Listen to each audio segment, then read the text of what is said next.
ஒரு நாளைக்கு வந்து நம்ம வந்து பல லட்சம் தாட்ஸ் ரெமிட் பண்ற we are all thought factories. ஒரு நெகட்டிவ் டாக்ஸிக்கா உள்ள தாட்ஸ் எல்லாம் நீங்க வாட்ச் பண்ணி அதை அண்டர்ஸ்டாண்ட் பண்ணி இன்ட்ராஸ்பெக்ட் பண்ணும்போதே உங்களுக்கு செல்ஃப் அவேர்னஸ் வர ஆரம்பிச்சிடும். See, life is only two options. You give up or grow up. எல்லாருக்குமே life is the same. Life is full of uncertainty. Money is the base of economics, base of life, as well as money in right people hand is going to serve lot of. Hi, hello, vanakkam. Ms Geetha Nagu namakkidaye irukanga. Inniki நம்ம 4 pillars of life பத்தி discuss பண்ண போறோம். Hi ma'am. Hi Sangeeta. And எங்க பார்த்தாலும் இப்போ வந்து 4 pillars of life அப்படினே பேசிட்டு இருக்காங்க. Actually 4 pillars of life னா என்ன madam? See, according to me 4 pillars of life இதுதான் அஸ்திவாரம். And so we will discuss one by one. The first one is positive thinking, the power of positive thinking. அதுதான் நம்ம வாழ்க்கையோட அடித்தளமே. According to me, life is full of vibrations. We are all vibrating beings. So vibrations இருக்கும்போது இந்த universe does not understand anything but vibrations. Vibrations நம்ம வந்து பாசிட்டிவான vibrations வந்து நம்ம இந்த universe நம்ம வந்து கொடுக்கும்போது இந்த universe in return several times more ஒரு பாசிட்டிவ் சினாரியோ, பாசிட்டிவ் ரிசல்ட், பாசிட்டிவான சிச்சுவேஷன்ஸை நமக்கு திருப்பி கொடுக்கும். நெகட்டிவான வைப்ரேஷன்ஸ் நம்ம ஜென்ரேட் பண்ணும்போது அதே யூனிவர்ஸ் வந்து because what we give is what it is reciprocated back to you. அதே யூனிவர்ஸ் வந்து நெகட்டிவான சிச்சுவேஷன்ஸ், நெகட்டிவான சினாரியோ, நெகட்டிவான ரிசல்ட்ஸை திருப்பி கொடுக்கும். ஸோ அப்போ what is the base of life? Law of attraction, vibrations. அப்போ அதை நம்ம வந்து அண்டர்ஸ்டாண்ட் பண்ணிக்கணும்.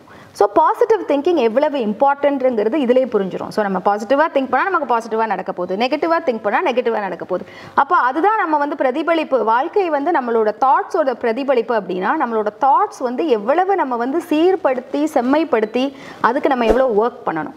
ஒரு நாளைக்கு வந்து நம்ம வந்து பல லட்சம் தாட்ஸ் ரெமிட் பண்ணுற we are all thought factories.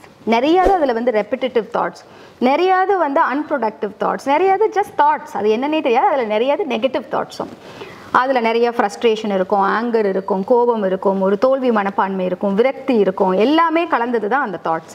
If you are not watchful of the thoughts. So இப்போ வந்து the base of our life is based on law of attraction and it is what you think is what is your reality. அப்படிங்கும்போது it is very very important. And the most important pillar of your life is how you are going to nourish and enrich yourself for positive thinking mindset. ஒரு விஷயத்தை வந்து ஒரு நோட்புக்கு ஒரு 1000 reason why I cannot do it, how I cannot do it ன்னு கண்டுபிடிக்கிறதுக்கு பதிலாக if you can just find one way of why you should do it and how you are going to do it, எல்லா டோர்ஸும் தானாக திறந்துடும். So it is how you look at life. So positive thinking நம்ம சொல்கிறது வந்து it is based on your emotions, your feelings, how you look at life, your mindset, your perception, your outlook to life. இதெல்லாம் அடங்கினது தான் உங்களோட positive thoughts. அந்த positive thoughts வச்சு தான் உங்களோட பாசிட்டிவ் வைப்ரேஷன்ஸ். ஸோ இதில் வந்து if you become a god to your thought, if you become a watchman to your thought, நீங்கள் வந்து நெகட்டிவ் தாட்ஸை மாத்திரம் வாட்ச் பண்ணிங்கனாவே what remains is positive thought. So positive தாட்காக நீங்கள் ஒர்க் பண்ண வேண்டாம். அந்த simple exercise what you can do is if you can start வாட்சிங் யுவர் நெகட்டிவ் தாட்ஸ். ஒரு நெகட்டிவ் டாக்ஸிக்காக உள்ள தாட்ஸ் எல்லாம் நீங்கள் வாட்ச் பண்ணி அதை அண்டர்ஸ்டாண்ட் பண்ணி இன்ட்ராஸ்பெக்ட் பண்ணும்போதே உங்களுக்கு செல்ஃப் அவேர்னஸ் வர ஆரம்பிச்சிடும். செல்ஃப் அவேர்னஸ் வரும்போது ஓவர் டைம் அது வந்து ஸ்டாப் பண்ண ஆரம்பிச்சிருவீங்க. You will overcome. நீங்கள் வந்து இப்போ வரைக்கும் ஒரு எக்ஸசைஸ் பண்ணுங்கள். You watch your negative thoughts. You watch your negative thoughts வரும்போது அதை கேர்ஃபுல்லாக வாட்ச் பண்ணி இன்ட்ராஸ்பெக்ட் பண்ணி அதை வந்து substituted with 2 other positive thoughts. இந்த எக்ஸசைஸை பண்ணிகிட்டே வாங்க. Over time your negative thoughts will reduce and over time it will stop also. So important pillar to life, proportionate to the result you are going to derive is the positive thinking. Number 2 pillar to life is growth mindset. வளர்ச்சி தான் வாழ்க்கை.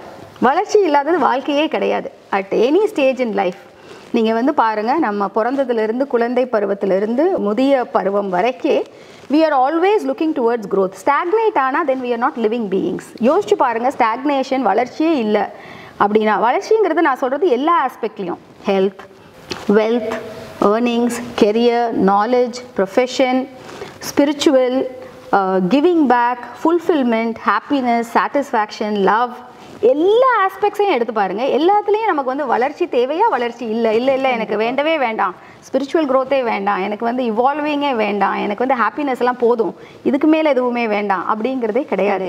till we live, till we breathe, life is all about growth. So அப்போ growth mindset எவ்வளோ முக்கியமான விஷயம், அதை நம்ம வந்து திங்க் பண்ணி பார்த்துருக்கோமா, அதில் தான் நம்மளோட லைஃப் வந்து அடங்கி இருக்கு. ஸோ அந்த growth mindset-க்கு we need to be propelling ourselves all the time. Life is all about becoming a better version of ourselves, bigger and a better version of ourselves at each phase of life. Positive thinking அப்படின்னு சொன்னீங்க. Actually situation தானே நம்மளை வந்து ஒரு positive திங்கிங்கோ இல்லை negative திங்கிங்கோ வர வைக்குது. இப்போ நம்ம போய் யாராச்சும் பாசிட்டிவ் திங்க் பண்ணு அப்படின்னு சொன்னால் உனக்கு சிச்சுவேஷன் நல்லா இருக்குது, so you are getting positive vibes and thoughts. But எங்களுக்கு அப்படி இல்லை அப்படின்னு சொல்கிறாங்க. ஸோ இது எப்படி, இது வந்து நம்ம உங்களோட வியூ என்ன? இது Sangeetha, till you make it, fake it. So positive first, when you understand base of life வந்து எல்லாமே வந்து பாசிட்டிவ் திங்கிங்கில் இருந்தால்தான் உங்களுக்கு பாசிட்டிவ் ரிசல்ட்டே வரப்போகுது. அப்படின்னா நீங்கள் நெகட்டிவ் சுச்சுவேஷனில் இருக்கும்போது தான் பாசிட்டிவாகவே யோசிக்கணும். So it is the reverse.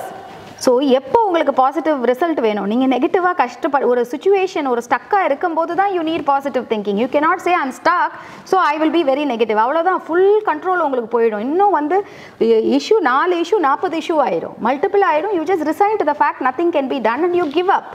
See, life is only 2 options. You give up or grow up. எல்லாருக்குமே life is the same. Life is full of uncertainty. If you look at life, life is full of uncertainty for everybody.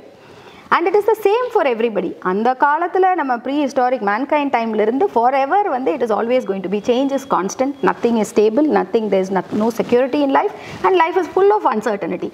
So the game of life is same. How are you going to look and live your life? How am I going to look at my challenges and live my life? So அதில் வந்து நம்ம secrets of life, essentials of life, fundamentals of life புரிஞ்சிட்டோன்னா நம்ம mind செட்டை மாற்றிக்கிறோம், நம்மளோட பர்செப்ஷனை மாற்றிக்கிறோம். நெகட்டிவாக இருக்கும்போது தான் பாசிட்டிவாக இருக்கணும், பாசிட்டிவாக எப்பயுமே இருக்கணும். 2 விஷயம். நெகட்டிவாக இருக்கும்போது தான் உங்களுக்கு சேலஞ்சஸ் இருக்கும்போது தான் நீங்கள் ரொம்ப ரொம்ப பாசிட்டிவாக இருக்கணும். அதுக்கப்புறம் என்ன பண்ணணும், என்றைக்குமே பாசிட்டிவாக இருக்கணும். ஸோ அதுதான் உங்களோட கேபிட்டல் ஃபார் லைஃப். எல்லாருக்குமே சேலஞ்சஸ் இருக்குது. ஸோ நான் பாசிட்டிவாக இருந்தேன்னா I will find a solution, நெகட்டிவாக இருந்தேன்னா நான் ஸ்டக் ஆயிடுவேன். So I might as well choose to be positive. That is what positivity. Forcefully we have to put positive thoughts in our thoughts, and forcefully, as I kept telling you, you have to watch out for your negative thoughts and come out of it. அந்த negative thoughts, நான் டாக்ஸிக்காக ஏதாவது நினைக்கிறேன்னு வைங்க, என்னால் முடியாது அப்படின்னு ஒன்று நினைக்கிறேன், இதெல்லாம் ரொம்ப கஷ்டம், எனக்கு வந்து எப்போ பார்த்தாலும் திங்ஸ் ஆர் சேலஞ்சஸ், நான் ஏதாவது நினைப்பேன் நடக்கவே நடக்காது, இது வந்து நெகட்டிவ் தாட். உடனே I have to catch it in my mind. No, I have to deep think. why am I talking like that? why am I thinking like that? my self talk is very very important. அப்படி நான் சொல்லி தான் I'm giving up. So I have to change that frame of mind அப்படின்னு அங்கே நான் correct பண்ணனா, இப்படியே நான் என்னோட நெகட்டிவ் தாட்ஸை வாட்ச் பண்ணி கரெக்ட் பண்ண நமக்கு வந்து செம்மைப்படுத்திக்கிட்டே இருக்கும். So the third pillar, now we move on, is the third pillar. Third pillar is relationships. உறவுகள் தான் வாழ்க்கை. அன்பு, பாசம், நேசம், இதெல்லாம் தான் அடங்குனது. That is the taste of life. அந்த உறவுகள் தான் it gives us direction and purpose to life. இல்லாட்டி what purpose each one of us have. So இதில் உறவுகள் நம்ம சொல்கிறது வந்து நம்ம பெற்றோர்களோட உள்ள உறவு, கணவன் மனைவி நல்ல உறவு, குழந்தைகளோட உறவு, நம்மளோட ஈகோ சிஸ்டம், நம்மளோட சப்போர்ட் சிஸ்டம், ஃப்ரெண்ட்ஸ், ஃபேமிலி, அவங்க எல்லாரோடையும் எப்படி நம்ம உறவுகள். அப்புறம் when you're working, when you're in business, your colleagues and people around you. உங்களுக்கு ஒரு கைடிங் ஃபோர்ஸ், மென்டர் இருப்பாங்க, அவங்களோட ஒரு இம்பார்ட்டன்ட் பீப்புள், அவங்களோட எப்படி நீங்கள் உறவுகள் வச்சுருக்கீங்க. இதெல்லாமே ரொம்ப ரொம்ப முக்கியமான பில்லர் டு லைஃப். அதில் வந்து உறவுகளில் வந்து 2 விஷயம் ரொம்ப ரொம்ப முக்கியமானது. ஒன்று, if something is good, when they say oh they're a fantastic couple, and பேரண்டிங்கில் வந்து அவங்க சில்ட்ரனோட they have fantastic equation and relationship. அவங்க பேரண்ட்ஸோட தே ஆர் ஸோ க்ளோஸுங்க, they are such good relationship they have with their parents. And when you're running an organization, the head of the organization and everybody, all the team, they're a fantastic organization together. அவங்களோட bonding ரொம்ப நல்லா இருக்குது, relationship நல்லா இருக்குது. இது அவங்க மென்டரோட or somebody you look up to and you have a fantastic relationship அப்படின்னு நீங்கள் கேள்விப்படுறது எல்லாமே வந்து both the parties are willingly working for it. If you don't work for a relationship, it will stop to grow. You cannot take anything for granted. On its own, Sangeeta, nothing happens. ஸ்விட்ச் தட்டுனா எதுவுமே நடக்காது. இன்னைக்கு வந்து everybody wants Maggi noodles மாதிரி 2 minutesல ஏதாவது 2 minutesல எதுவுமே நடக்காது. What is going to be impactful and what is always going to be lasting is what you are going to put efforts. Continuous efforts போட்டுக்கிட்டே இருக்கணும். Parenting-ஓ, husband and wife relationship-ஓ, your colleagues-ஓ, your friends and family, it is continuous effort all the time. You don't give up on it. That is number one. And another factor in relationship which I have personally practiced and what I have figured out is relationship is all about giving than taking.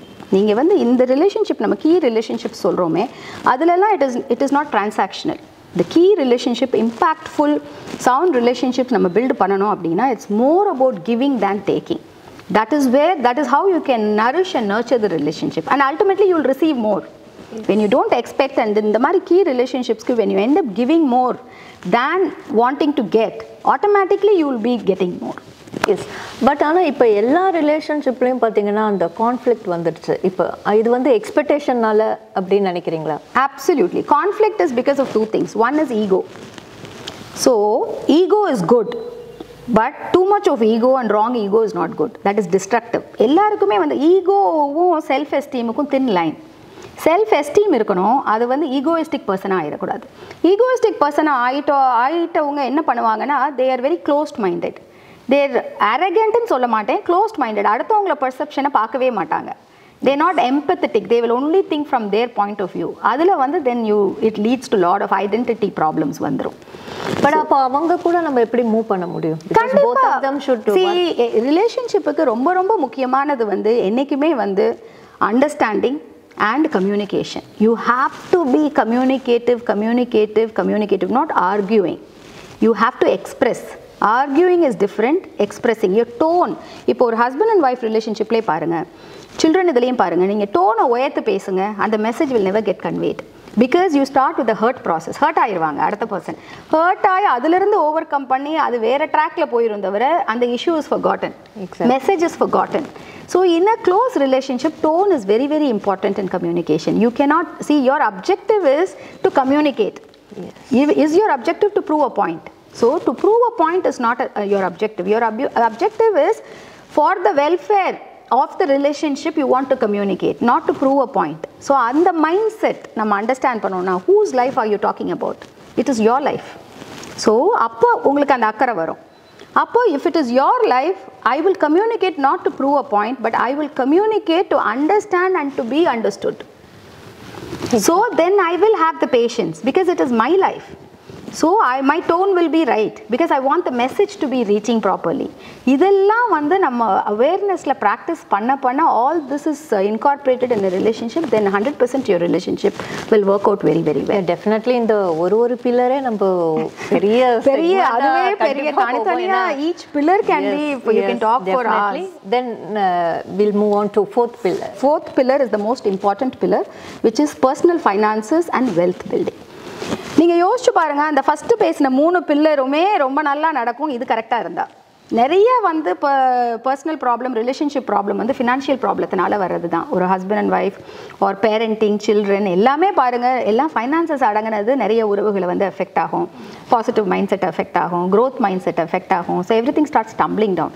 So key factor to life is your personal finances and wealth building.